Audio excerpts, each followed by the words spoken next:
السلام علیکم ناظرین، میں ملک ارشد اور سبلائم بیٹک کے ساتھ آپ کی خدمت میں حاضر، آپ سب کے لیے ڈھیر ساری دعائیں اور نیک خواہشات۔ ناظرین، انسان نے شہروں میں رہنا جو سیکھا ہے،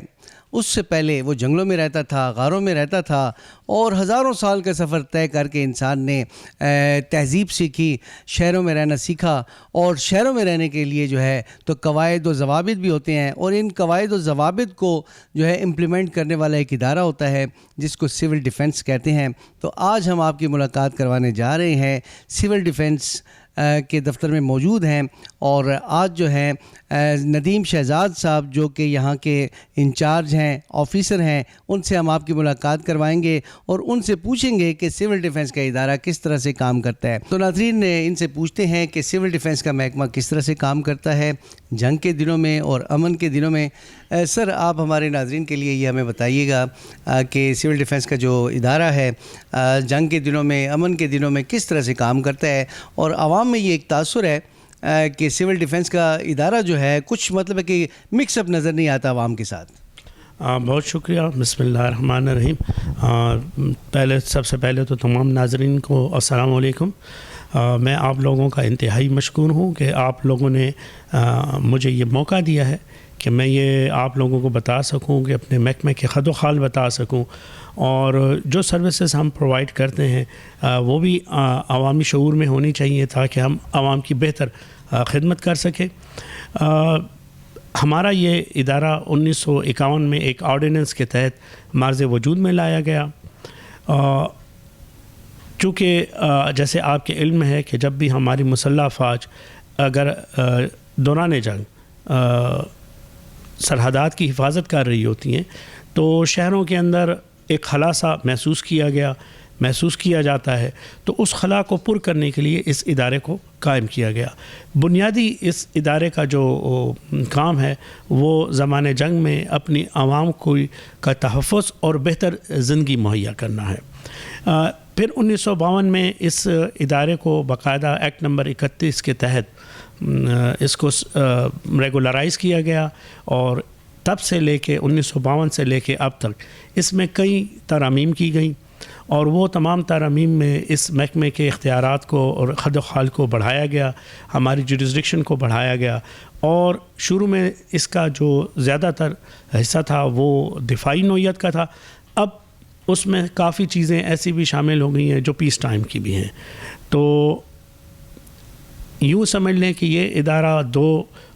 حصوں میں کام کر رہا ہے، ایک اس کا ایک بڑا کردار دفاعی نوعیت کا ہے،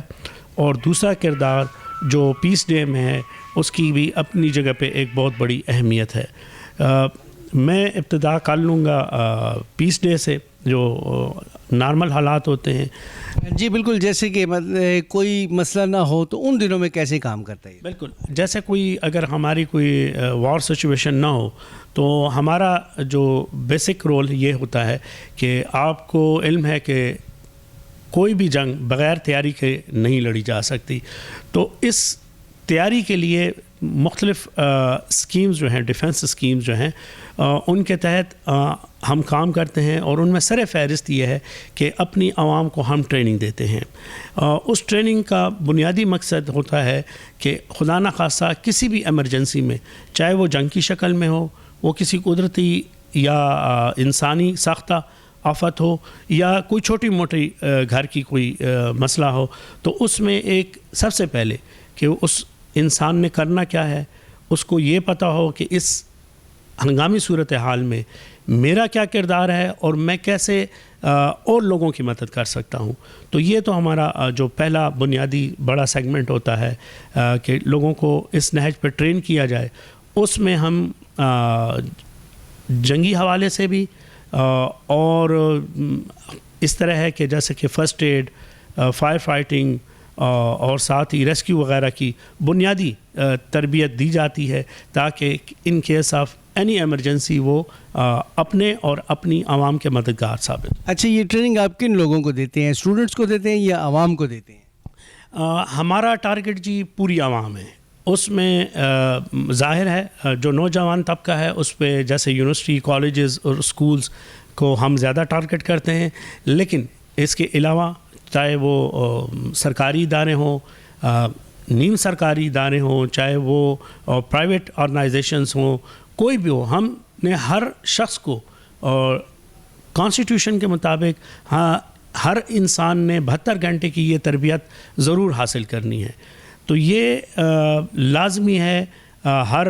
سٹیزن آف پاکستان پہ کہ وہ شہری دفاع کی تربیت حاصل کرے, اور جب اس قوم پہ کوئی ایسا مشکل مرحلہ آئے تو وہ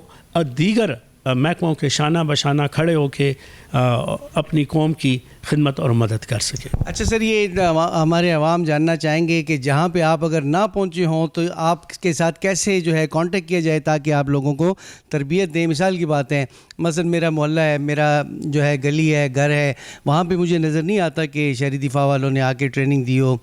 تو اگر وہ چاہیں کہ ان کو ٹریننگ دی جائے, اگر وہ ولنگلی خود چاہیں تو آپ وہاں پہ کیا کیمپ لگا سکتے ہیں, کیا صورتحال ہوتی ہے؟ اچھا, اگر جیسے میں نے عرض کیا کہ ٹریننگ کا جو مرحلہ ہے یہ ہمارے پورے پشاور میں ہمارے رضاکار فورس موجود ہیں. اگر آپ یہ چاہتے ہیں کہ جی ہم کوئی بھی کسی قسم کی ٹریننگ حاصل کریں, چاہے وہ دفاعی نوعیت کی ہو یا جیسے میں نے کہا فرسٹ ایڈ یا اس کی, تو اس میں آپ ہمارے جو رضاکار ہیں ان سے کسی سے بھی کانٹیکٹ کر لیں, وہ جو ہمیں بتا دے گا تو ہم پھر آپ کے لیے. اور سب سے بڑی بات ہماری ٹریننگ کی یہ ہے کہ ہم ایٹ یور ڈور اسٹیپ,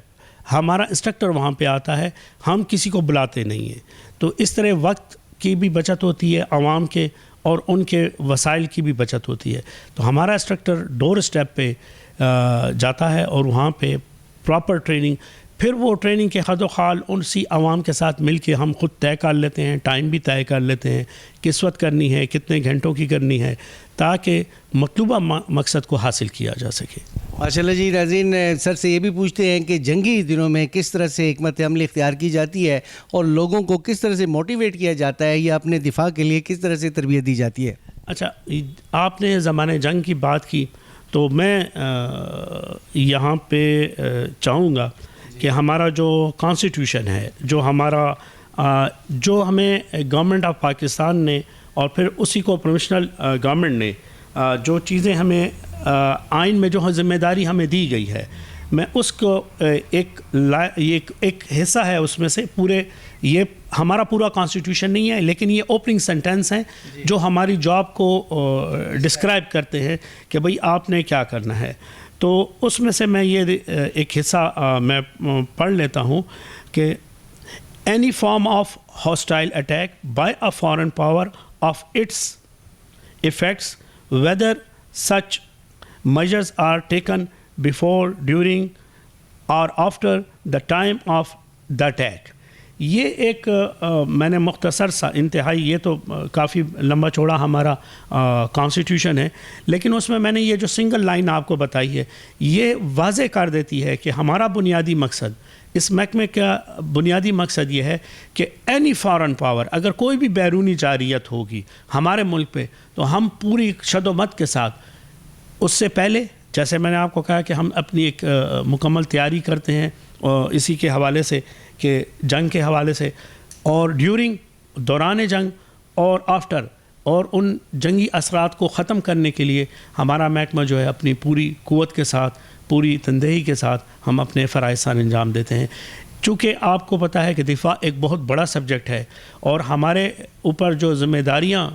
ڈالی گئی ہیں, تو وہ اس میں سب سے پہلے کیا ہے کہ پیس ٹائم میں ہم تیاری کرتے ہیں. وہ میں نے آپ سے عرض کیا کہ ٹریننگ آپ ذہن سازی کرتے ہیں لوگوں کی, تو تب ہی لوگ بہتر طریقے سے مشکلات سے نبرزمندہ ہوتے ہیں, اچھی طریقے سے وہ رسپانس کرتے ہیں, نہ کہ آپ کے اس وقت کی ایفرٹس کے خلاف یا اس کے اگینسٹ کھڑے ہو کے وہ آپ کے لیے مسائل مزید پیدا کریں. تو جب جس ملک کی بھی عوام تربیت یافتہ ہوتی ہے, اس ملک کے دفاع ناقابل تسخیر ہو جاتا ہے. پھر اس کو دفاعی جو بھی معاملات ہوتے ہیں, عوام بڑھ چڑھ کر اپنی افواج کی مدد کرتی ہیں, اور ان کو اور یہ مسلمہ اصول ہے کہ اسلحے کے زور پہ نہیں, جذبے کے زور پہ جنگیں جیتی جاتی ہیں. اور یہ آپ 1948 کی 65 کی، 71 کی، 98 کی، تو ہمارے خلاف تو بہت بڑے بڑے دشمن تھے جن کے ساتھ ہم نمبر بزدار تھے اور ہم نے یہ جنگیں لڑی ہیں. تو ہمارے پاس وسائل تو نہیں تھے لیکن وہ جذبہ تھا، اور وہی جذبہ آج تک الحمدللہ پاکستان قائم و دائم ہے، اور اللہ اس کو ہمیشہ انشاءاللہ قائم و دائم رکھے گا.